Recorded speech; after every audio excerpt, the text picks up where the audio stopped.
et de développement auquel certainement il faut s'attendre dans les semaines et les mois à venir. Vous suivez tous l'actualité politique et nos relations avec la communauté internationale. Nous avons fait le choix de décider souverainement avec qui, avec quel partenaire nous devons travailler. Parce que nous sommes arrivés à la conclusion que le salut du Mali dans la lutte contre le terrorisme réussira, entre autres, lorsque nous diversifierons nos partenaires.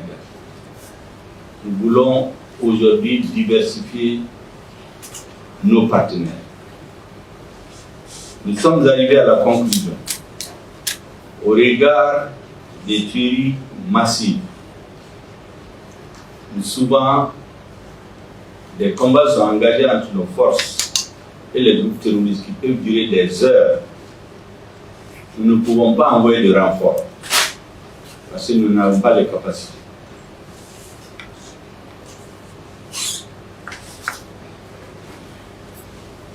Nous avons souvent des difficultés même pour survoler des parties de notre territoire.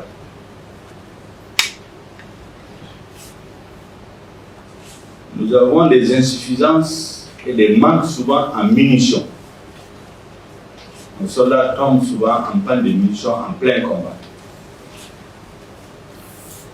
Nous savons que compte tenu de l'immensité de notre territoire, aussi longtemps que nous n'aurons pas la suprématie dans les airs, il est difficile de parcourir tout le territoire avec uniquement les moyens roulants, surtout avec les fosses, des mines, des EID un peu partout. Nous avons acheté même des moyens de transport, des avions de transport, qui sont bloqués depuis des mois, pour des raisons qui ne nous conviennent pas. Il arrive souvent que même les simples lunettes de vision nocturne pour nos forces spéciales, on a des difficultés pour les acquérir. Nous sommes arrivés à la conclusion que l'une des solutions, je ne dis pas la seule, c'est de diversifier nos partenaires. Dieu merci, aujourd'hui, déjà aujourd'hui, et ça va être encore plus prononcé dans les mois à venir, nous avons les moyens d'aller partout sur le territoire national, sans demander d'autorisation, sans demander les moyens pour cela, parce qu'on s'est doté des moyens pour le faire. L'illustration la plus parfaite, les 3 derniers cas, c'est ce qui s'est passé à Mondoro, c'est ce qui s'est passé récemment dans la région de Menaka, où l'armée a fait une opération pour desserrer le taux de l'EIGS autour des mouvements qui sont installés, des messages de Pékin. Mais nous faisons face à une situation où, n'ayant pas pu nous faire courber l'échine,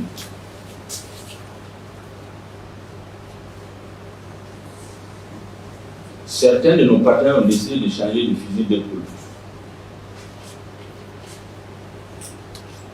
de discréditer l'action du gouvernement et des forces armées de sécurité. Et cela s'appuie sur des faits qui ressemblent souvent à la vérité.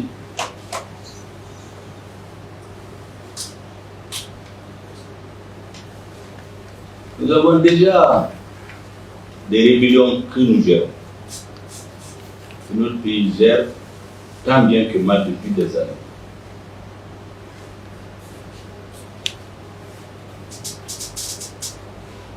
Nous savons de beaucoup de renseignements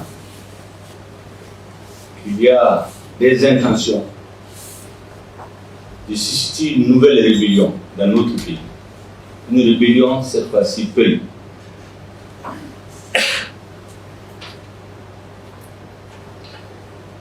Il y a ceux qui ont ce projet, ce que nous leur disons, c'est peut-être qu'ils ne connaissent pas l'histoire du Mali. Peut-être qu'ils ne connaissent pas simplement l'histoire de l'Afrique et de l'Afrique de l'Ouest.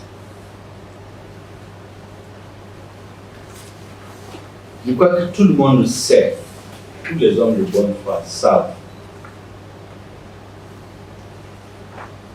que tous les terroristes ne sont pas peuples.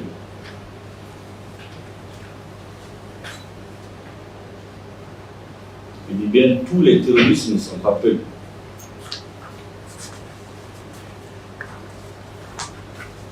Tous les djihadistes ne sont pas peuples.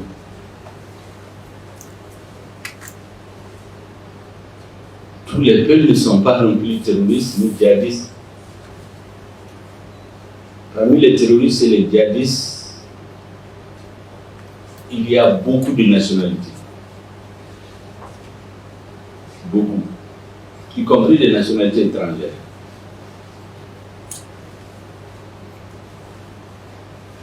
Il y a une stratégie aujourd'hui d'exploiter les souffrances des populations maliennes. C'est un groupe ethnique, parmi lesquels les Keuls, naturellement, pour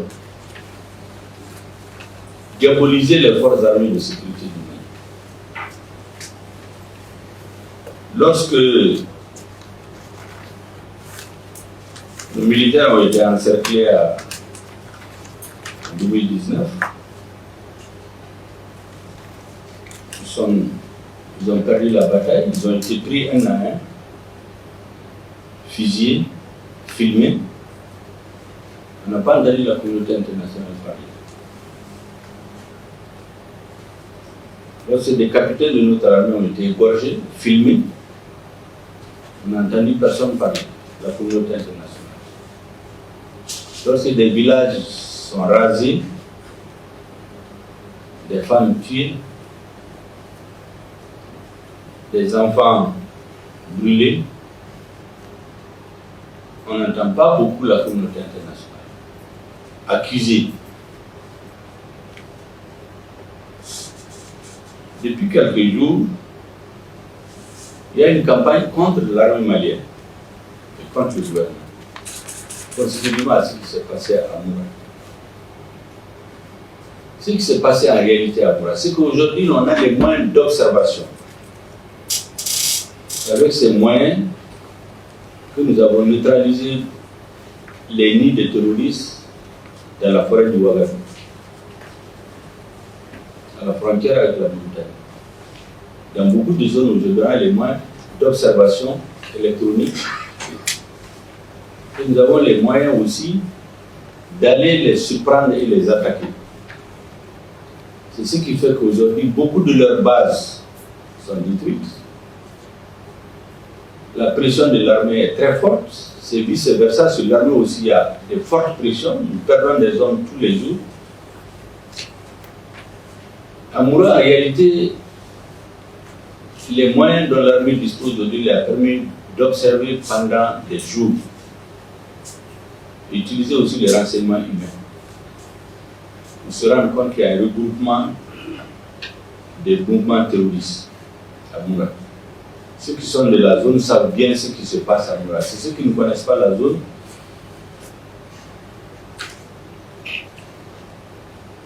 qui ne savent pas que c'est un véritable bastion des groupes terroristes. Et donc les moyens de renseignement humain et électronique ont permis d'observer pendant des jours des regroupements de 50 personnes, de 100 personnes, jusqu'à 1000 personnes. Et ces moyens ont permis de comprendre aussi que c'était de planification des actions futures contre l'armée. Et donc l'armée a utilisé des opérations dont le chef d'état-major a parlé hier,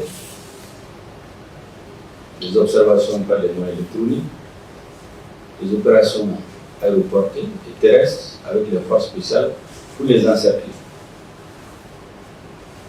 Et effectivement, on a dénombré environ 200 terroristes neutralisés, plus les opérations des forces spéciales qui ont continué. Effectivement, il y a eu des fouilles dans le village. Il y a des terroristes qui s'étaient déjà déguisés en habits avec les femmes, des habits de femmes. Il y a des dépôts de munitions qui étaient piégés. Ce qui nous a surpris, c'est qu'au lendemain de cette opération, nous entendons des médias internationaux et des organisations, des ONG internationales, qui affirment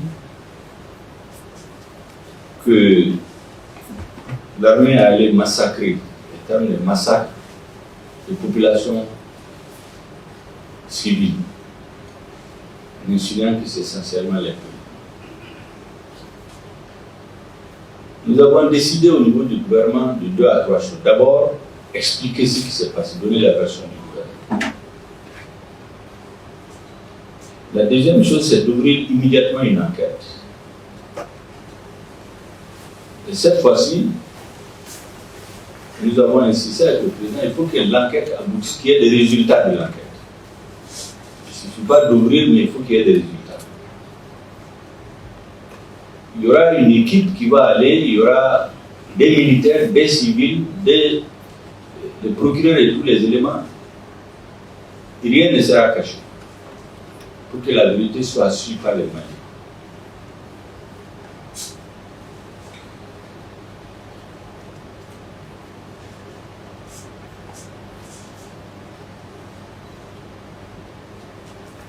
La deuxième chose que nous avons décidé, la troisième disons, c'est de mettre un cadre d'échange. Il faut se parler, on ne peut pas laisser notre population nourrir seulement à la version des médias étrangers. C'est peut-être une insuffisance, mais je pense qu'il faut qu'on la corrige. Pour la corriger, il faut qu'on parle avec les leaders de la communauté qui sont là, qui sont investis une légitimité certaine.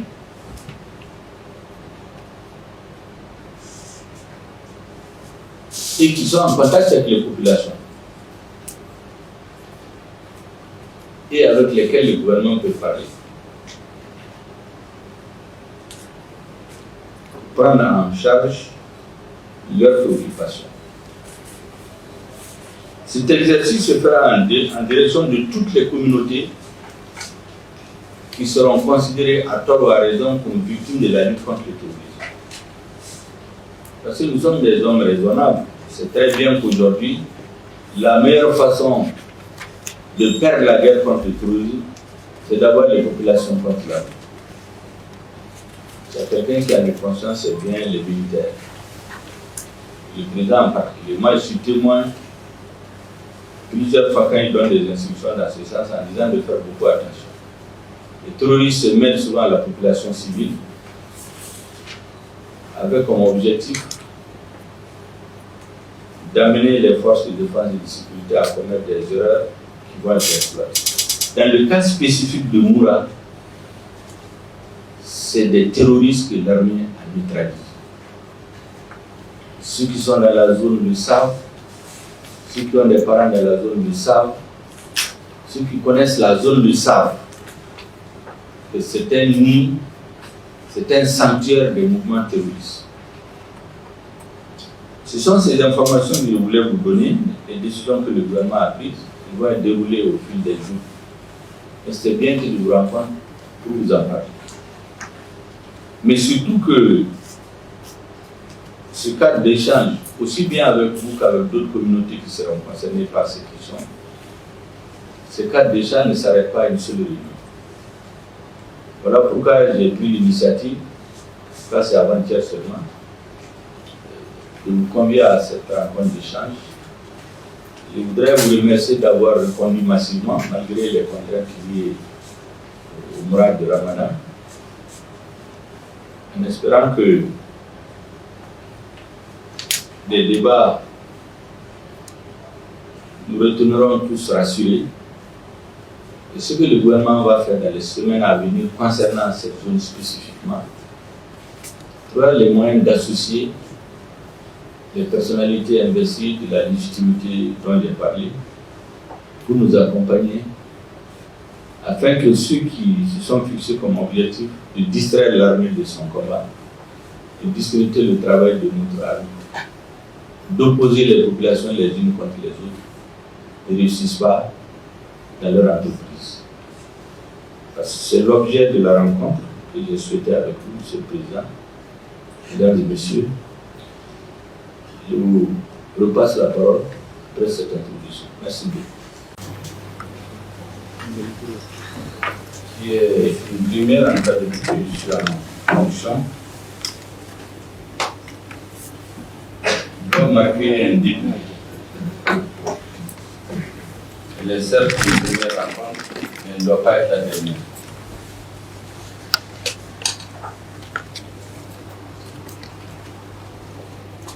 Vous savez, lorsque le gouvernement a été nommé dans le chef du gouvernement le 7 juin 2021, je me souviendrai que le 10 juin, le pays qui est considéré comme notre partenaire stratégique a dit qu'il arrête les opérations militaires avec l'armée malienne. Le motif, c'est que la nouvelle équipe a décidé de négocier avec ceux qu'il est convenu actuellement d'appeler les djihadistes, les terroristes, les termes qui varient souvent l'internet. Je voudrais donner ici témoignage. L'argument du président de la transition face à nos partenaires était le suivant, c'est de dire qu'il est conscient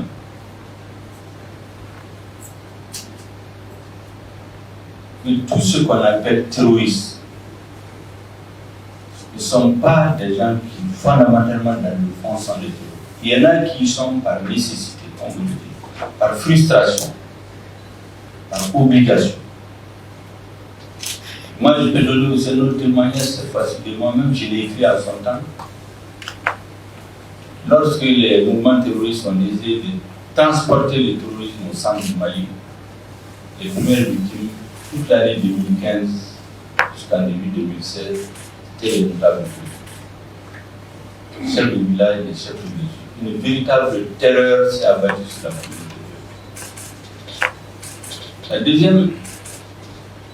Le deuxième élément de la stratégie, c'était d'agresser les autres communautés, notamment les communautés de Blanc, et faire semblant de se réfugier dans les hameaux pour attirer la colère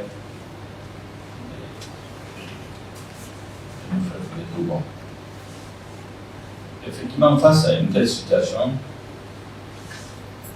c'est à l'État qu'il appartenait de traiter la question avec le discernement.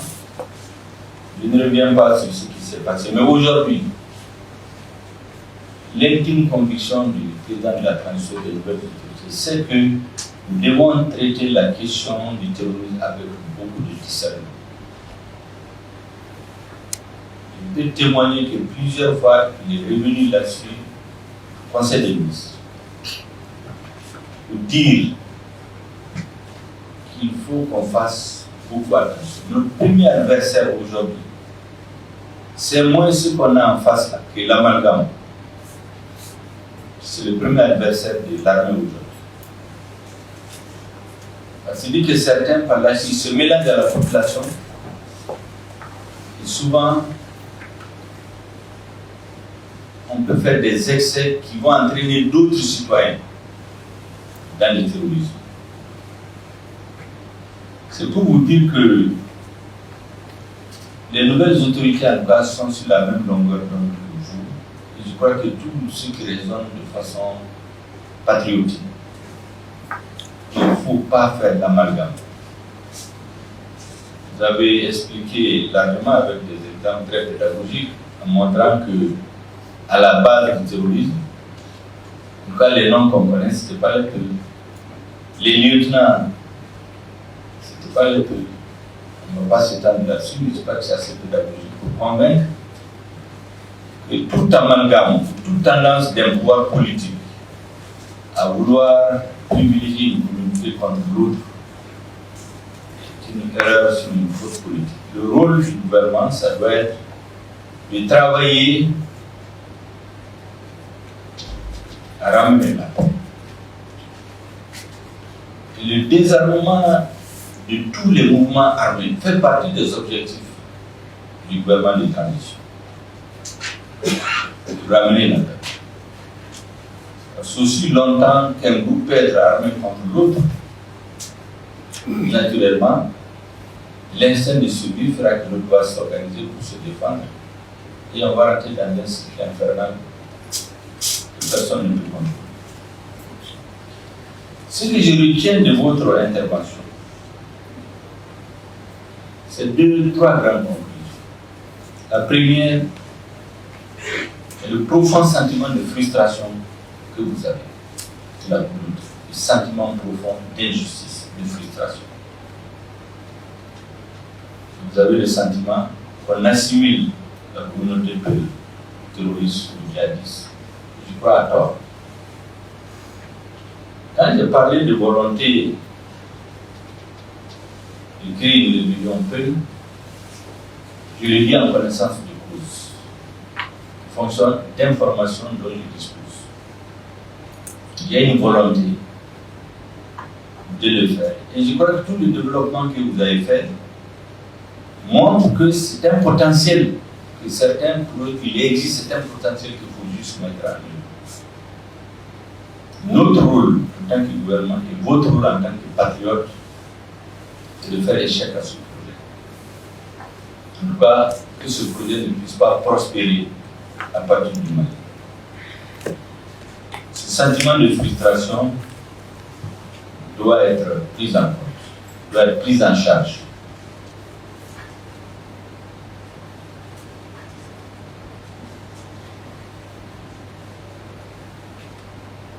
La deuxième conclusion que je tire de votre intervention, c'est le témoignage le plus qu'éloquent de ce qui s'est passé à Mouma.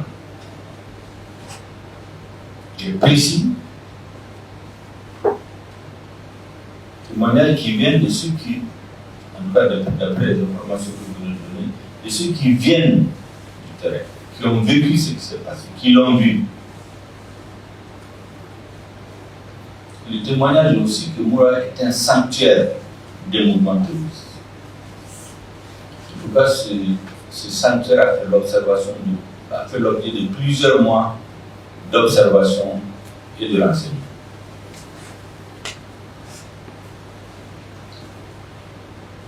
Je crois que les enquêtes qui sont en cours tiendront compte certainement de votre avis aussi. Ceux qui sont sur le terrain, parce que j'imagine que c'est une commission d'enquête. La moindre des choses, c'est d'interroger plusieurs personnes qui ont vécu les faits. La troisième conclusion que je tire de votre intervention,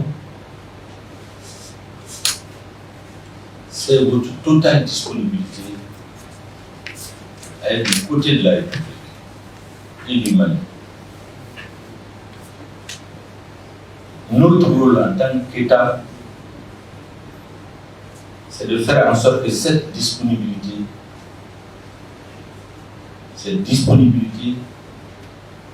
puisse avoir un réceptacle où elle va se manifester pour aider l'État dans la lutte contre le terrorisme. Nous sommes conscients que la force militaire seule ne ramènera jamais la paix. Jamais.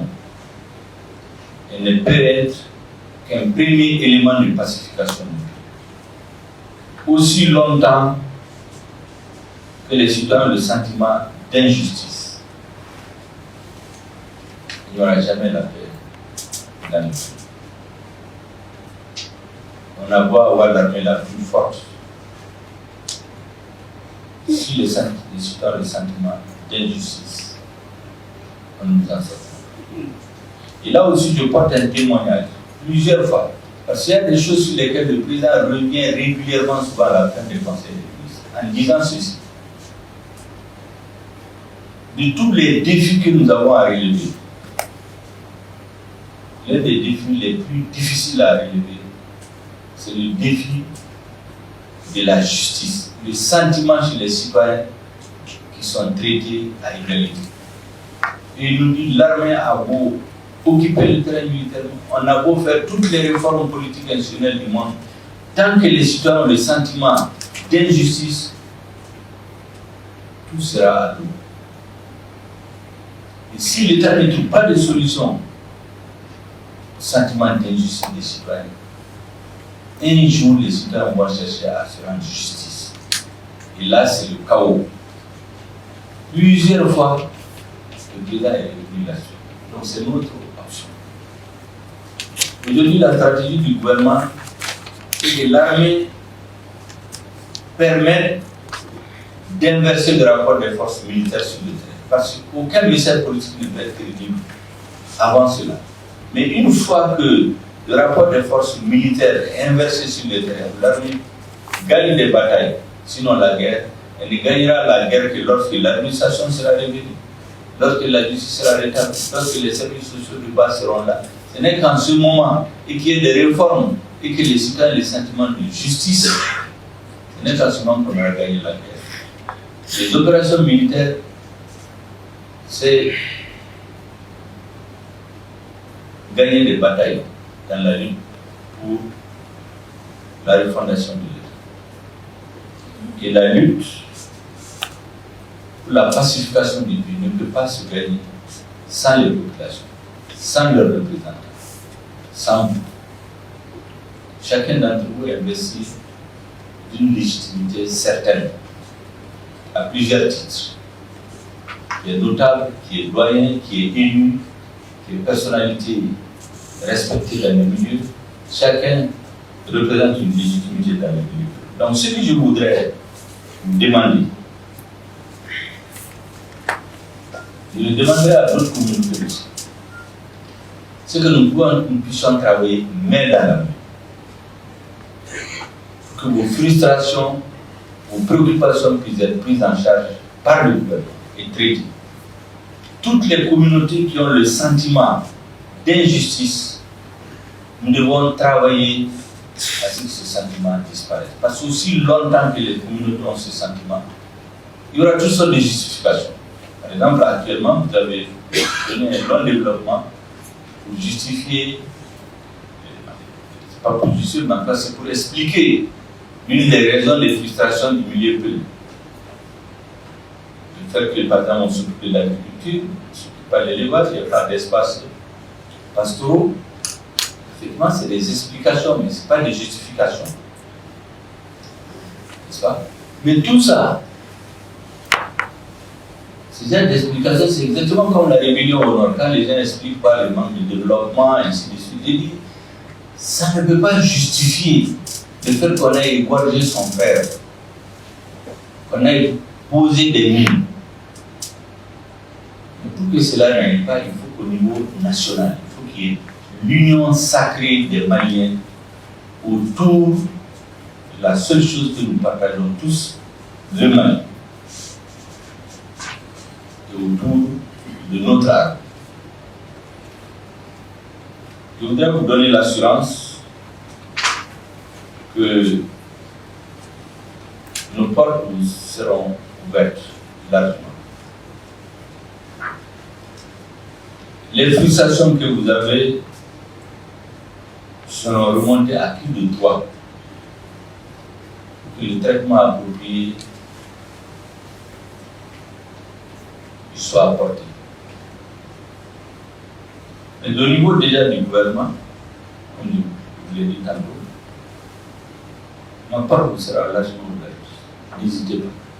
Chaque fois que vous estimez nécessaire, ne vous arrêtez pas au SMS. Il y a beaucoup de canaux pour toucher le public. Parce qu'il y en a tellement souvent, je peux faire une semaine, j'ai pas les SMS.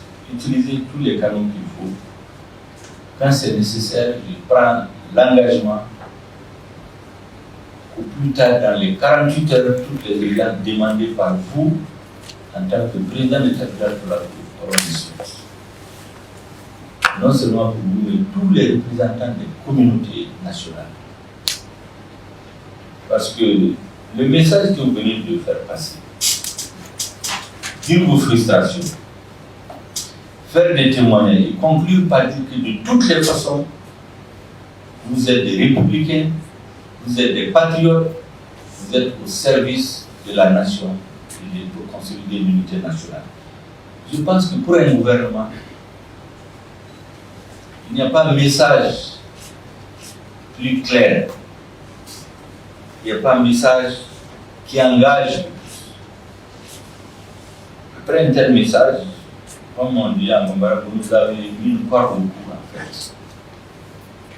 C'est-à-dire qu'aujourd'hui, après cette rencontre, en tout cas, personne n'acceptera de dire que vous avez envoyé un SMS pour une audience et que pendant plusieurs jours vous ne l'avez pas eu. Je prends cet engagement devant les Maliens, ça n'arrivera plus. C'est ça que je voulais vous dire. Tout le reste, c'est des sujets complexes. Le simple fait d'échanger comme ça, je pense que c'est beaucoup pour nous. Je voudrais vous dire que le gouvernement compte sur vous, compte sur toutes les grandes organisations communautaires pour nous aider à ramener la paix. Les opérations militaires nous permettent de gagner des batailles comme ça.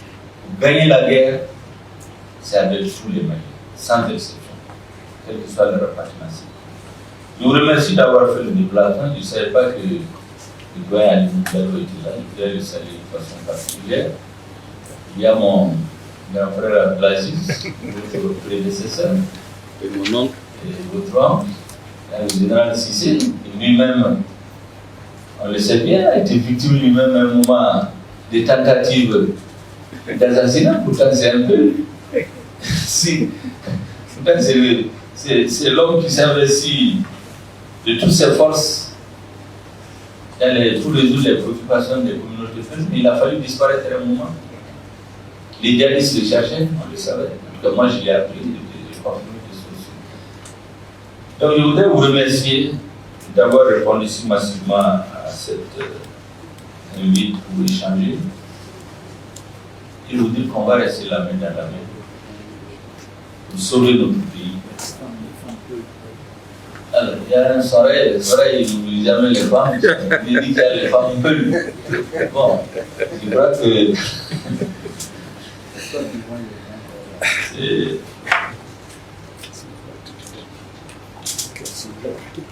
Je voudrais les saluer de façon particulière.